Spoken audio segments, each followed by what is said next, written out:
Hi there, this is Danny Flexen for Seconds Out, joined by Abbas Hussain. We've just watched Billy Joe Saunders dominate Martin Murray over 12 rounds to retain his WBO super middleweight title.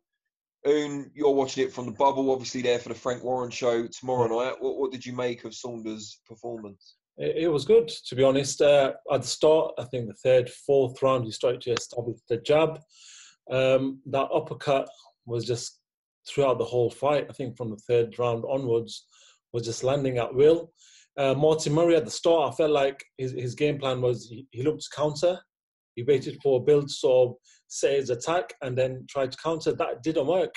And then I think towards about maybe seventh, eighth round onwards, he stepped in the distance, tried the body attack, which, he got a little bit of success, but Bill was very clever. He sort of roughed him up, you know, kept him tight and sort of took any sort of energy out of Martin Murray. He's an old fighter now, so it was good tactics. It might have not been too pleasing to the eye at that point, but Bill, without a doubt, produced a decent enough performance, saying that he was up for over a year. Yeah, I felt a bit sorry for Martin Murray, and I'm sure he won't thank me for that. He's a very proud man, but I think the Martin Murray of 5 years ago would have given Saunders a sterner test. I think, he was a bit slow to pull the trigger, a bit slow on his feet, pursuing him around the ring as well. And I think when it got rough in there, which you would think would be what Murray wanted, as you said, Saunders really responded in kind. He was coming in, moving his head up as he came in. Landed a low blow at one point as well, for which he was admonished by the referee. And Murray started whinging a little bit to the ref as well, which we never used to see from him. And I just think by round 6, 7, I think he acknowledged within himself that maybe he wasn't quite at his peak anymore. Yeah, there was times in there where Martin Murray was very gun shy. He was within distance and he just wasn't throwing anything. I think Matthew Macklin sort of alluded to that he was in distance and he just wasn't throwing anything. So I'm not sure if he had caught a couple of upcuts and he was a bit wary of it going in, stepping into that sort of range. At mid-range, he looked all right, but Bill was fantastic. There was certain points in there where he was catching that uppercut really nicely and then moving out of distance. He was getting caught at times when he was trying to move out of distance. Martin Murray, we know he's good at counter punching, so there was a few times where maybe it's ring rust, maybe it's just Martin Murray's sort of experience on catching an opponent on the way out. But one thing I sort of learned from that fight was it's a super middleweight fight, but I'd rather have seen this fight at middleweight, Yeah. you know what I mean, but a couple of years ago. But to be honest, 13 months out for Billy Joe Saunders, decent enough performance. It sets him well enough to fight a world-level operator from now on. Yeah, I mean, I'd like to see Saunders fight a real top fighter next. It feels like we've been saying that for a long time, but the best performances of his career have come against his best opposition. And they haven't necessarily been elite fighters. Chris Eubank Jr. back then probably wasn't as good as he is now. Andy Lee, very good fighter, but maybe not elite level.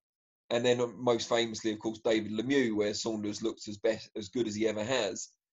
And we need to see him against at least that level of opposition, if not better, I think, to bring out the best in him. And some of that's his own fault that he hasn't had that fight. Let's not beat around the bush. The Demetrius Andrade fight, who I think is an excellent fighter, gave Saunders kind of sabotaged himself with that one, and that's why it fell through. But some of the other reasons, he's been inactive. He couldn't take the Canelo fight when it was going to be rearranged because there was illness in his family. He had to look after people. He didn't have enough time to get ready. And that's fair enough. But he's 31 now. He's a two-weight world champion, and he hasn't got that elite name on his record yet. That's the thing. But I do think that you've said it there. He needs the big bright lights. He probably needs fans in there, needs a buzz, needs a hype of a big fight. We saw that with the Andy Lee fight. There was a good buzz around that. Chris Eubank Jr., again, there was a good buzz. And him going out to fight David Lemieux, I think within himself, that was a big opportunity for him to fly out and, make his name out make his name out abroad. He did that. I do feel like he is one of them big fighters, and that will come. He is at that stage of his career now where he needs that big fight. And we hope that he gets it because now we want to see the best of Billy Joe Saunders. We've seen it in glimpses. But now the question marks start. How is he gonna operate against a world level operator? And we're talking the big boys now. We're not talking. We can talk about the number 7s, the number 8s, the number 9s, but you want to see Bill fight the top 5. Do you understand? So I think we will see a good Bill, good Billy Joe Saunders in the future. I think that was a decent enough performance to come off after 13 months. Like I said, he needs the big lights, and hopefully then the questions will be answered. And I do feel like next year, if we get to see maybe a Canelo, maybe a Callum Smith, once we know what happens with that later on this year, in about 2 weeks' time, then that's the big fight for him. I just worry that we're going to want him to fight the winner of Canelo Smith, or I'm not going to say the winner of Golovkin, Zerameta, the Golovkin, because presumably he will win, and we'll end up getting him against Danny Jacobs. And that's no disrespect to Danny Jacobs, but he's coming off a pretty poor performance by his own high standards. He's with DAZN and Matchroom USA. It's an easy fight to make, and it's not the real elite fight we want Saunders to be in, but it's close enough. It's like, probably slightly higher than a Lemieux fight was at the time. So it's acceptable, but still not quite right. But that wouldn't surprise me at all.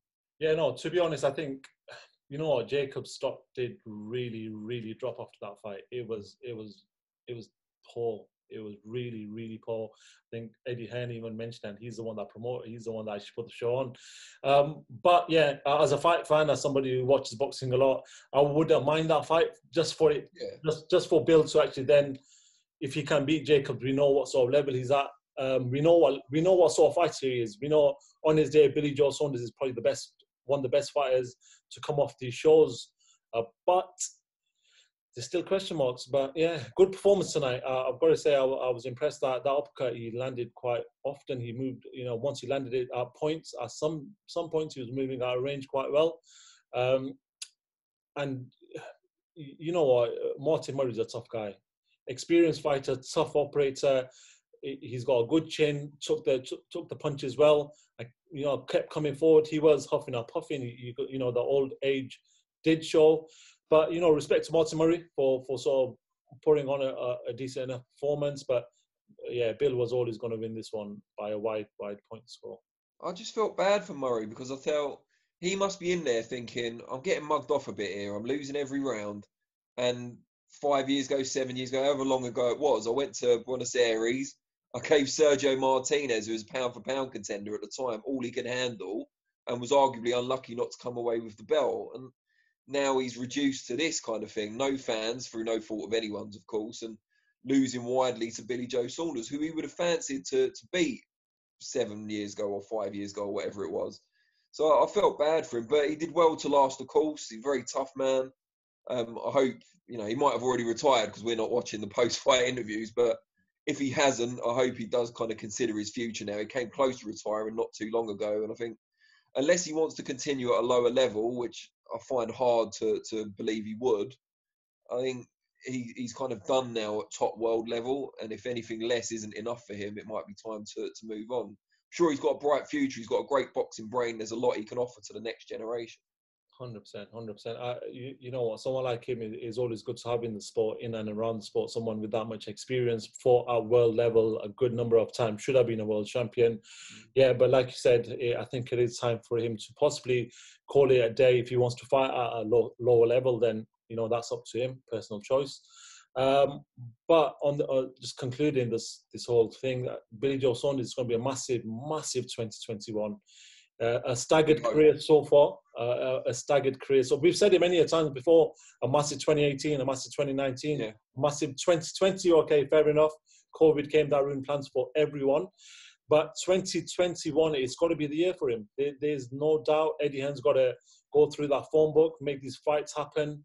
And Eddie's got to perform. Billy Joe's got to perform on the night as well. And you know what? I don't want to be sat here 3 years down the line and think, we've wasted a massive talent in Billy Joe Saunders. That's what I want to conclude on, to be honest. Well, especially when Jacobs, Triple G and Canelo, at least for the next fight, and Callum Smith are all on DAZN. Yeah. And so is Billy Joe Saunders. Canelo might not stay on DAZN. He probably go from broadcaster to broadcaster, whoever offers the best fight for the most money. But the others are all on DAZN. It can't be that hard to make those fights. I don't know why they haven't happened already. Maybe the long layoff because of COVID and the pandemic and everything. Maybe he didn't want to come straight back in with someone of that level, and he's fighting Mike Murray, which is fine. But the next one really has to be a big fight. There can't be any more excuses. It has to be. Bill's a fighting guy. He'd want it. There's rarely a fighter will come out and say, or rarely a fighter will decline a fight. We as boxing people, we're around these fighters. You speak to fighters and they want fights. It's just the politics sometimes doesn't happen. Sometimes the situations with managements or with promotional companies, they don't happen. But as a fighter, I know Bill would want to fight the best. He's wanted Golovkin. The Golovkin fight didn't happen. The Canelo fight was nearly done. That didn't go through. So we know Bill's up for a challenge. He's up for the elite. He's up there himself. The question mark's going to be, like I said, super middleweight. Canelo himself isn't a super middleweight, so it kind of works in the favor that both are really middleweight fighters, but they could be fighting at super middleweight, so that's not a problem. Callum Smith, on the other hand, it's a different sort of topic because Callum Smith's a experienced super middleweight, a world champion. Great performances on big nights. So it's interesting, but I do think 2021, man, we've got to see Billy Joe Saunders out against a worthy opponent now. Great stuff. I agree. Well, thanks guys for tuning into our review of Saunders against Murray. Let us know what you thought of his performance in the comments below, and who you think he should fight next. You've heard what we think, but we want to know what you think. Thank you very much. Cheers.